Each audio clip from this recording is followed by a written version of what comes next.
High বন্ধুরা, সবাই কেমন আছো? গরমে নিশ্চয়ই খুব গরম লাগছে, তাই ভাবলাম চলো তোমাদের সঙ্গে গরমকালের একটা খুব সুন্দর রেসিপি তোমাদের সঙ্গে শেয়ার করি, যাতে হৃদয়টা একবার পুরো ঠান্ডা হয়ে যায়। চলো দেখো, এই ওয়াটারমেলনের মানে তরমুজের আইসক্রিম বানাবো। চলো এবার দেখো রেসিপিতে যাওয়া যাক। আর খেতে এত সুন্দর না, অপূর্ব টেস্ট। আর দেখে বুঝতেই পারছিলে যে কি সুন্দর কালার আর খুব সুন্দর টেস্ট হয়। আর খুব সহজেই বাড়িতে থাকা কটা জিনিস দিলেই কিন্তু হয়ে যাবে। মানে কটা মানে কি, জাস্ট একটা বা দুটো জিনিসেই কিন্তু হয়ে যাবে রেসিপিটা, খুব বেশি কিন্তু প্রয়োজন নেই। চলো এবার দেখো, প্রথমে এরকম করে তরমুজটাকে কেটে পাবো। আমি এখানে হাফ পোর্শনের বানাচ্ছি, তোমরা চাইলে এটা বাড়ির কমই কিন্তু নিতে পারো। এবার দেখো তরমুজটাকে এরকম করে চামচের সাহায্যে সব বার করে নেবো।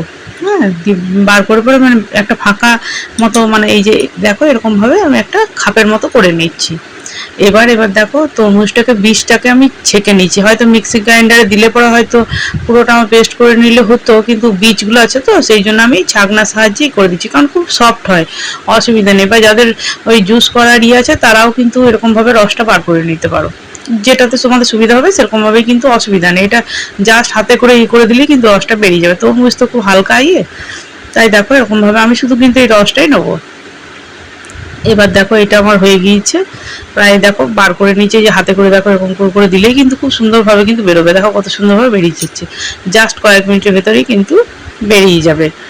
এবার দেখো আমি এখানে দিয়েছি তোমার আমুলের হুইপ ক্রিম। তোমরা যে কোনো ক্রিম, হেভি ক্রিম হোক, মানে আমুলের মানে কি বলে ফ্রেশ ক্রিম বা হুইপ ক্রিম, যে কোনো ক্রিমেই কিন্তু হবে। আইসক্রিমের জন্য একটু ক্রিমের কিন্তু প্রয়োজন আছে। যে কোনো ক্রিম, মানে আমি বলছি না যে এইটাই দাও বা ওইটাই দাও, যে কোনো ক্রিম দিলে হবে। ওখানে আমি হাফ কাপ মতো দিয়েছি। আর কাজু কিশমিশ দিলাম টেস্টের জন্য। আর তোমার দিয়েছি তোমার 1 চামচ মতো ডাস্ট মানে চিনি। ঠিক আছে, চিনিটা দেওয়ার প্রয়োজন ছিল না, মিষ্টি খুব তরমুজটা, তবুও কিন্তু একটু আইসক্রিম বেশি মিষ্টি লাগে বলে দিয়েছি। দিয়ে মিক্সি গ্রাইন্ডারে একবার পেস্ট করে নিয়েছি। এবার দেখো আমি এটাকে ওই যে মোলের মতো মানে ব্যবহার করার জন্য ওইটাকে ফাঁকা করে রেখেছিলাম, ওইখানের মধ্যে দিয়ে বসিয়ে সেট হতে দিচ্ছি। এটাকে ওই 6 থেকে 8 ঘন্টা রাখবে, তাহলে কিন্তু সেট হয়ে যাবে। এই যে দেখো কি সুন্দর সেট হয়ে গিয়েছে, কালারটাও কত সুন্দর হয়েছে দেখো। আর দেখতেও খুব সুন্দর লাগছে, আর খেতেও খুব টেস্ট হয়। এরকমভাবে অবশ্যই একবার ট্রাই করো, দেখো দারুণ লাগবে কিন্তু, মানে কোনো কিছু তোমার দরকার পড়বে না, এত সুন্দর লাগবে না। বাজারের আইসক্রিম কোথায় থাকে, এটা টেস্ট করে দেখো। আর একবার সম্পূর্ণ নতুন আর ভিন্ন ধরনের স্বাদের এই ইয়েটা। আর কেমন লাগছে আমার এই ভিডিওগুলো অবশ্যই কিন্তু কমেন্ট বক্সে জানিও। যদি তোমাদের সত্যিই ভালো লাগে তো একটা লাইক দিয়ে সাপোর্ট করো।